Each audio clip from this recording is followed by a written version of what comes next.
పట్టణంబో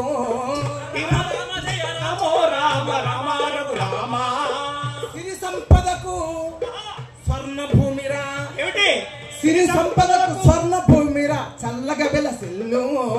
రామ రామ జయ రామో రామ రామ రఘురామ సకల సంపదకు స్వర్ణ భూమిరా చక్కని పట్టణంబు రామ రామ జయ రామో రామ రామ రఘురామ అందచందముల కేంద్రము అయోధ్య నందనవనమయ్య రామ రామ జయ రామ రాఘవ రామ రఘురామ బడాబడి అయోధ్య పేరు ఇనని వారు అవని అందులేరే రామ రామ జయ రామ రాఘవ రామ రఘురామ బడాబడి ఆధ్యాత్మికతను అర్థించిన పవిత్ర భారతదేశంలో ఎందుకంటే